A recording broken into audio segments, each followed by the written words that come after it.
kita harus tahu dulu bahwa semua bermula dari awal 1980-an ketika supporter-supporter klub Inggris itu mulai Erling Haaland atau Joe Hart sering pakai Stone Island juga.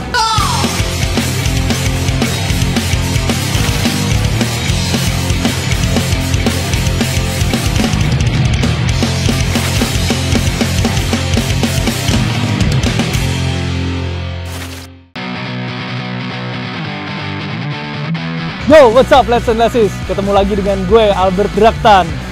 Dan kalau misalnya kemarin kita udah ngebahas banyak mengenai Stone Island, gimana Stone Island itu bisa menjadi dalam tanda kutip starter pack-nya untuk outfit supporter, kita bahkan juga tahu bahwa ternyata nggak cuma supporter aja yang pakai Stone Island, tapi bahkan hingga pemain dan sampai manajer, katakanlah misalkan kayak Luis Enrique, kayak Pep Guardiola, Jurgen Klopp, dan lain-lain, semuanya pakai Stone Island. Kalian tahu nggak gimana sih ceritanya sampai kok bisa-bisanya diadopsi oleh banyak supporter sepak bola di seluruh dunia? Buat kalian yang tahu, boleh tulis komen di bawah, kita sama-sama diskusiin sebenarnya siapa sih pencetus pertamanya? Apakah memang benar Stone Island itu berawal dari supporter-supporter di Inggris? Kita diskusiin lewat komen. Buat kalian yang belum tahu, jangan khawatir, karena di video kali ini gue bakal bahas gimana ceritanya sampai Stone Island ini bisa begitu melegenda di football casual. Kita akan bahas tuntas video ini, jadi don't go anywhere, tonton terus video ini sampai habis.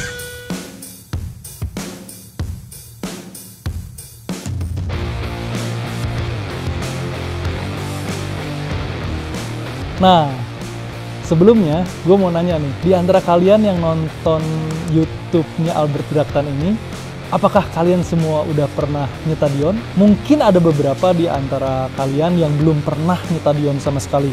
Karena seperti yang kita sama-sama tahu nih, kan sering nih kalau misalnya kayak di sosmed ngebahas mengenai ini seharusnya gini, seharusnya supporter begini, seharusnya supporter begitu. Tapi ternyata orang bersangkutan belum pernah ke stadion.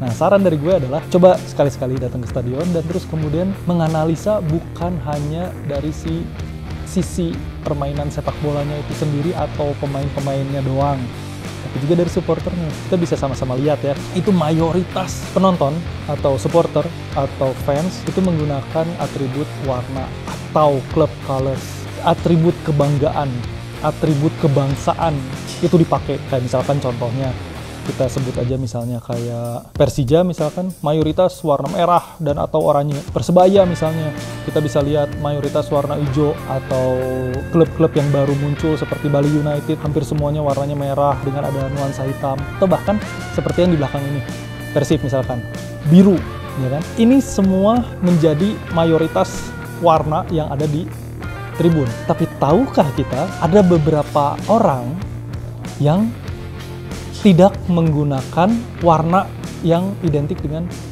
klub kesayangan mereka? Misalkan contohnya kayak yang gue pakai saat ini. Ini nggak ada hubungannya sama sekali dengan warna biru yang ada di sekeliling kita, ya kan? Orang-orang ini sejak awal 80-an hingga saat ini disebut sebagai salah satu subculture, sebagai salah satu kultur baru yang nyeleneh dari si kultur aslinya. Sebelum kita membahas lebih lanjut betapa banyaknya sampai di seluruh dunia sekarang orang-orang pakai brand-brand yang mahal, sampai salah satunya katakanlah si Stone Island yang punya ciri khas ada badge di lengan kirinya, bisa sampai sebegitu masifnya dan sekarang bisa dikatakan ngetren lah ya. Kita harus tahu dulu bahwa semua bermula dari awal 1980-an ketika supporter-supporter klub Inggris itu mulai menonton pada saat Liga Champions ya ke Eropa daratan, dan ketika mereka berangkat ke Eropa itu sebenarnya setelan supporter-supporter Inggris itu beragam. Ada yang working class, itu mereka sebagian menjadi skinhead atau sebagai skinhead dengan menggunakan boots dan lain-lain, menggunakan flighty bomber jacket, dan saat itu banyak yang hobi lagi ngetren banget pakai jelly bean shoes dan atau flare pants. Jadi sangat beda banget dengan setelan-setelan yang sekarang kita lihat kalau misalnya kita ke stadion. Sampai kemudian ketika mereka di Eropa daratan, sebagian dari supporter ini ingin menyamar dan ingin berpenampilan bebas, mereka ini kemudian akhirnya mengadopsi brand-brand yang luxury. Dan saat itu yang pertama diadopsi adalah justru brand-brand yang bernuansa tenis. Katakanlah misalkan brand-brand seperti mulai dari Sergio Tacchini atau Fila, Diadora, dan masih banyak lagi ya, Lacoste juga. Itulah yang pertama menjadi incaran mereka untuk diadopsi. Sampai kemudian sedikit banyak supporter Inggris ini juga terpengaruh oleh Paninaros, itu oleh pemuda-pemuda di Italia yang juga sama-sama hobi. Mereka ini bisa dikatakan anak-anak yang suka nongkrong di jalanan, tapi mereka juga senang berpenampilan dengan menggunakan luxury brands yang made in Italy saat itu. Termasuk salah satunya adalah Stone Island itu sendiri.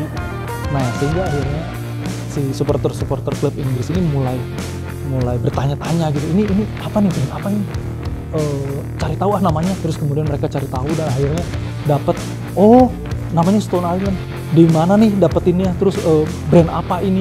Dan mereka mulai mencari tahu kayak gimana sih model-model yang lainnya. Sehingga akhirnya sedikit demi sedikit mereka mulai mengadopsi Stone Island menjadi salah satu brand yang identik dipakai oleh mereka. Sedangkan kita sendiri tahu bahwa saat itu nggak ada satupun sebenarnya yang mencetuskan bahwa casual adalah satu hal yang ini namanya casual gitu. Nggak ada sebenarnya. Kelompok supporters yang sebenarnya belum punya nama ini pada akhirnya oleh masyarakat disebut beragam, mulai dari ada yang menyebutnya Smart-nya, Boss, Sharp, bahkan hingga media menyebutnya Main Firm, karena di Inggris juga banyak bahasa-bahasa serapan, termasuk salah satunya bahasa-bahasa dari orang-orang Irlandia ya, dari Irish atau dari Scottish. Dan kata casual ini sendiri juga berasal dari Aberdeen, yang pada perkembangannya yang paling banyak ditulis oleh media saat itu adalah casuals itu sendiri. Ini penting buat kita ketahui bahwa bukan si supportersnya pada awalnya yang menyebut diri mereka sebagai casuals, karena mereka sendiri nggak tahu apa namanya. Justru media dan masyarakat yang lebih berperan dalam menciptakan si judul atau sebutan terhadap kelompok supporters yang tidak menggunakan club colors. Pada perkembangannya, evolusi ini terus berlanjut, bukan hanya peralihan dari LS ke The North Face, bukan hanya peralihan dari Adidas Originals ke let's say Saucony, tapi juga asimilasi dengan kekerasannya itu sendiri. Karena seperti yang pernah gue bahas juga sebelumnya, bahwa di era akhir 1970-an sampai 80-an, zaman Margaret Thatcher lah, perekonomian Inggris buruk, sehingga otomatis ketika sebuah negara ekonominya tidak baik, maka automatically akan ada banyak sekali tingkat kejahatan juga. Dan begitulah yang akhirnya terjadi juga di Inggris.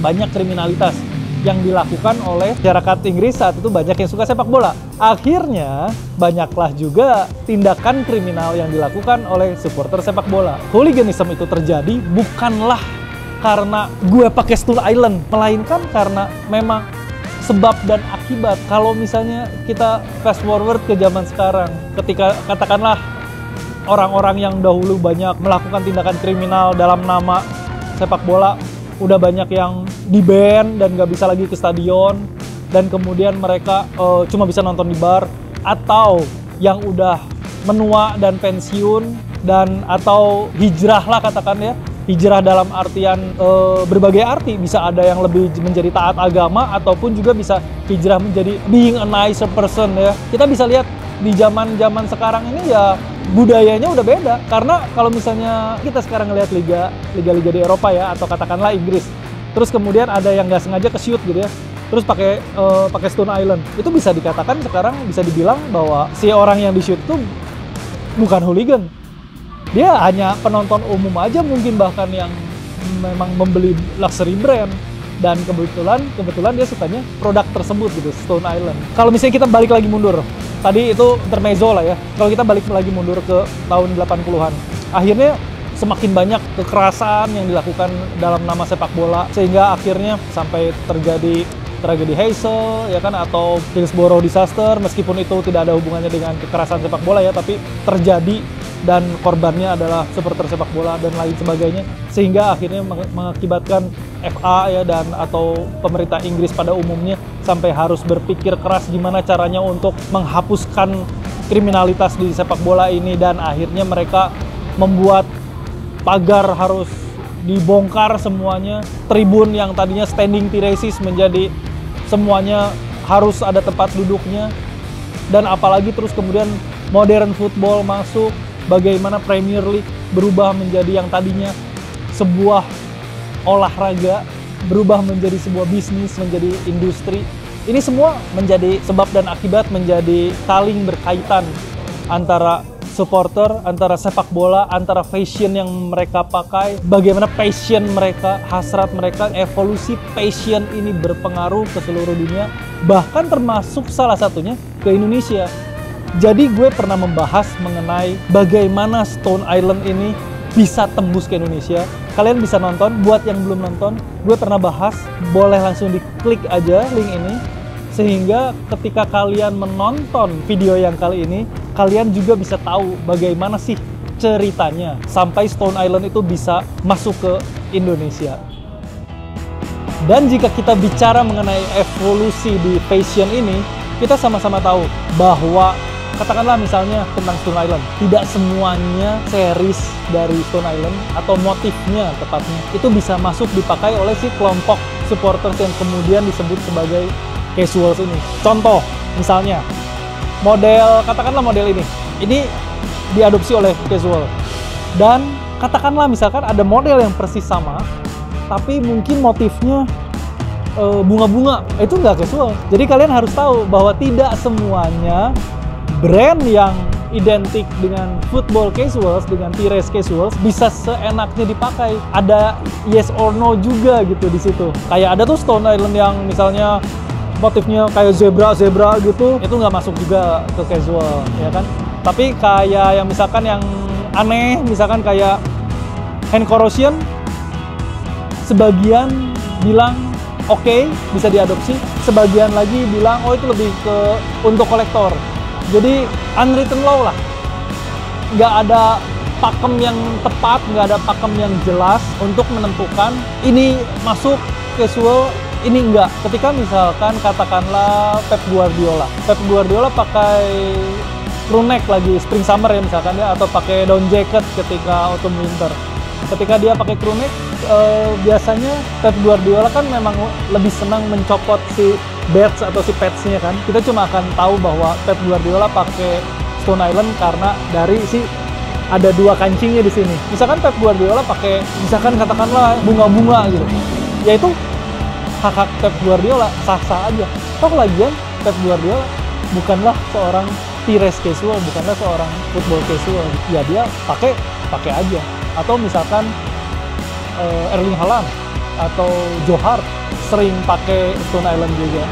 Mereka biasanya karena menganggap diri mereka juga sebagai football celebrity, biasanya setelannya modelnya yang unik gitu, yang aneh-aneh, ketimbang para football casual yang lebih seneng pakainya yang lebih simple seperti itu. Nah, jadi segitu dulu obrolan singkat mengenai bagaimana sih casuals dan Stone Island dan atau casual clubber pada umumnya. Kalau misalnya kalian ingin tahu mengenai lebih dalam lagi atau apalagi sih yang bakal gue bahas, bisa subscribe aja, nyalain loncengnya supaya kalau misalnya nanti gue posting mengenai obrolan terbaru gitu, kalian bisa langsung dapat infonya karena loncengnya nyala. Share ke kawan-kawan kalian karena edukasi, knowledge, information, 3 hal ini lebih penting ketimbang kita saling hate speech di sosial media ya. Dan jangan lupa sekali lagi, kalau misalnya untuk kalian yang ingin berdiskusi, boleh juga komen di bawah. Sampai ketemu lagi di obrolan bersama Albert Draktan berikutnya. See you.